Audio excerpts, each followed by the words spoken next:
تو اللہ تعالیٰ جل شانہ نے قیامت کے دن کی قسم کی تو ساتھ نفس لوامہ کی بھی قسم کی۔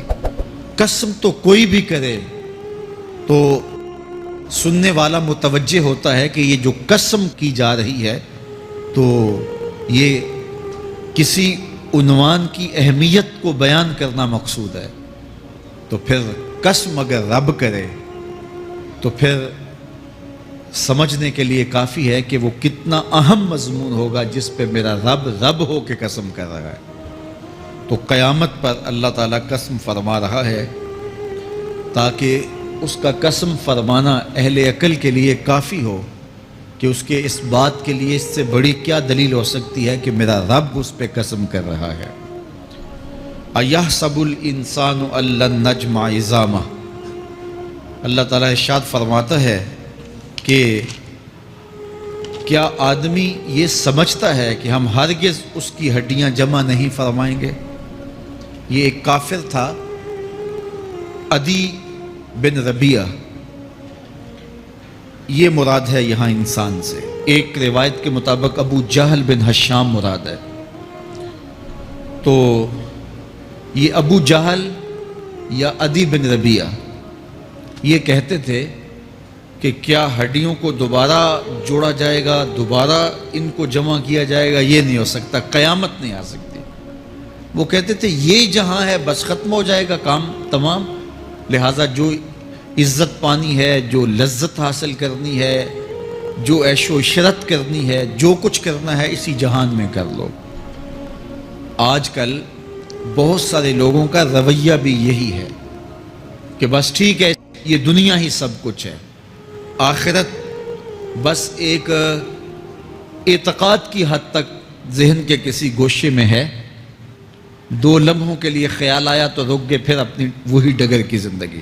لیکن آخرت جب تیقن کی اس منزل تک پہنچ جائے پھر انسان کے اعمال کے اندر خود بخود جو ہے وہ نظم پیدا ہو جاتا ہے کہ چونکہ میں اللہ کے حضور پیش ہونا ہے اور ایک ایک عمل کا میں نے حساب دینا ہے۔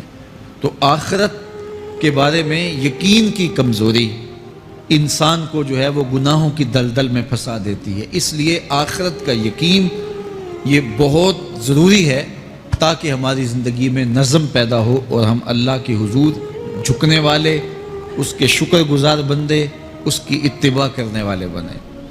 تو اب وہ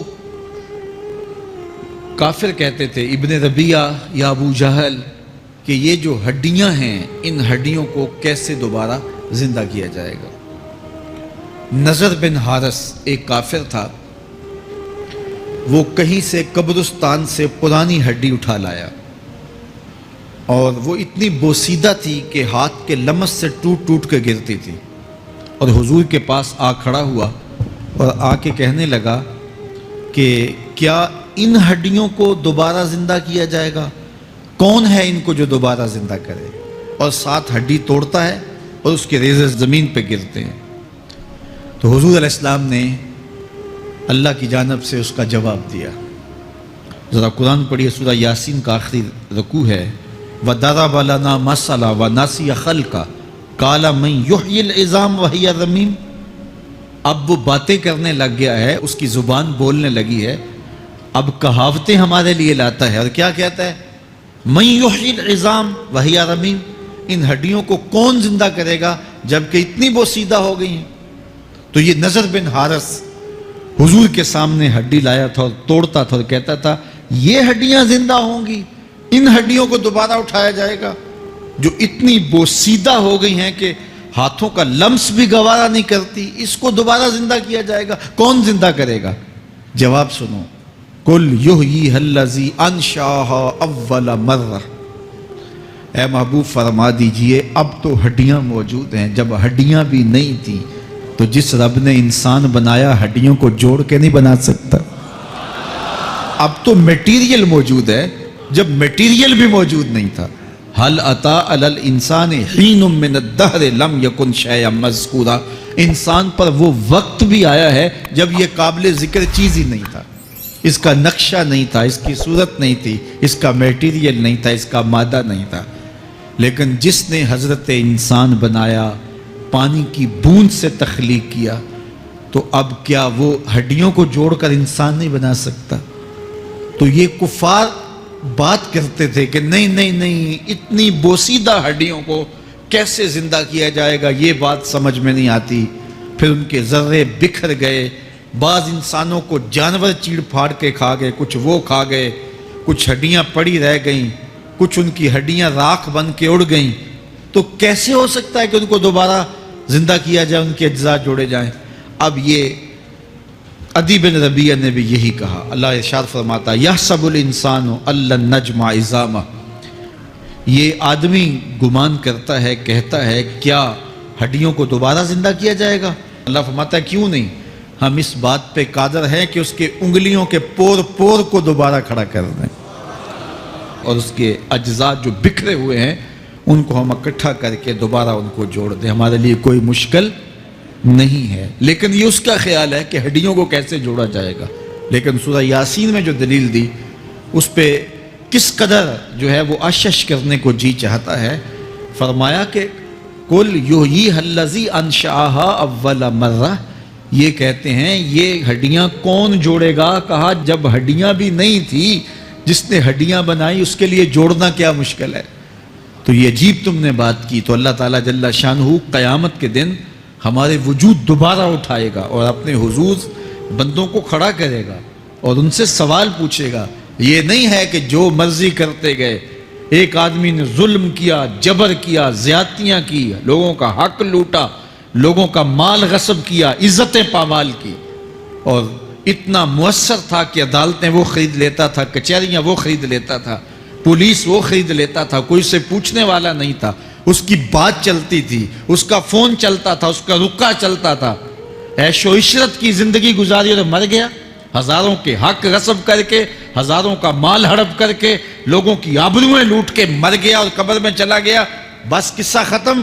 اب نہ وہ اٹھے گا، نہ اس سے حساب لیا جائے گا، تو پھر انصاف کہاں گیا؟ ایک عدالت ایسی ہونی چاہیے کہ جس عدالت میں اس کو بھی پکڑا جائے اور ٹکٹکی پہ باندھا جائے کہ دنیا پر تو کسی نے تجھے پکڑا نہیں، آ اس عدالت میں تیرے خلاف سلطانی گواہ بھی موجود ہیں اور تجھے گناہوں کا، جرم کا بدلہ بھی دیا جائے گا، اور منصف جو ہے وہ انصاف کرے اور ان مظلوموں کو کھڑا کیا جائے کہ دنیا پر تو تمہاری داد رسی کسی نے کی، اس دربار میں تمہاری پوری پوری داد رسی کی جائے گی۔ عقل مانتی ہے کہ ایک ایسا دربار ہونا چاہیے، ایسا احتسابی عمل ہونا چاہیے، ایک ایسی عدالت لگنی چاہیے کہ جس کا کہیں جسے انصاف نہیں ملا اس کو وہاں جا کے انصاف ملے، اور وہ دن قیامت کا دن ہے۔ اس کا یقین زندگی میں نظم پیدا کر دیتا ہے اور تھر تھر بدن کانپتا ہے کہ آج اگر ہم مؤثر بھی ہو جائیں اور کسی کے سامنے جواب دے نہ ہو، لیکن ایک عدالت تو ہے جہاں ہم نے جواب دہ ہونا ہے اور اپنے ایک ایک عمل کا حساب دینا ہے۔ تو اللہ ارشاد فرماتا ہے کہ اس عدالت کے سامنے تم نے پیش ہونا ہے، تمہارے جوڑ جوڑ کو اللہ تعالیٰ دوبارہ کھڑا کرے گا اور اس کو دوبارہ تخلیق کرے گا اور پیدا کرے گا، اور تم دوبارہ کھڑے ہو جاؤ گے، اس کے حضور پیش ہوگے۔ بل یرید الانسان لیفجر امامہ، بلکہ آدمی چاہتا ہے کہ اس کی نگاہ کے سامنے بدی کرے۔ استغفر اللہ۔ یہ ایک ظالم کافر تھا، وہ حضور کی خدمت میں آیا، کہنے لگا میں نہیں مانتا قیامت آئے گی۔ حضور نے اس کو دلائل دیے، تو جب دلائل کے سامنے بے بس ہو گیا تو کہنے لگا کہ جس قیامت کی آپ بات کرتے ہیں وہ قیامت آ بھی گئی تو میں نہیں مانوں گا۔ اللہ اکبر۔ تو وہ انکار کرنے والوں کی انتہا ہوتی ہے، اور ذرا دیکھیے وہ کیا بول رہا ہے، بل یرید الانسان لیفجر امامہ۔ اس کی سرکشی دیکھیے، اس کا تمرد دیکھیے۔ وہ کہتا ہے اچھا اگر قیامت قائم ہوئی تو یہ گناہ، یہ جرم، یہ بدی، یہ بدکاریاں، یہ ظلم جو میں کرتا ہوں، یہ بدکاریاں رب کے سامنے کروں گا۔ کیسی ڈٹائی ہے، مذاق اڑاتا ہے، تمسخر اڑاتا ہے آخرت کا۔ کہتا ہے جو بدیوں کا کاروبار میں نے گرم کیا ہے، جو بدکاریاں میری زندگی کا معمول ہیں، جو دادے عیش دیتا ہوں، جو عزتوں کو پامال کرتا ہوں، جو غریبوں کے پنجے توڑتا ہوں، جو لوگوں کا حق غصب کرتا ہوں، جو برائیاں کرتا ہوں، اگر قیامت قائم بھی ہو گئی تو میں یہ سارے جرم رب کے سامنے کروں گا، پھر وہ مجھے پکڑ کے دکھائے۔ اللہ اکبر۔ یسأل ایان یوم القیامہ، پھر پوچھتا ہے اچھا قیامت کب آئے گی؟ یہ تمسخر کے طور پہ پوچھتا ہے۔ لاؤ نہ قیامت، کب آئے گی قیامت؟ میں جرم رب کے سامنے کرنا چاہتا ہوں۔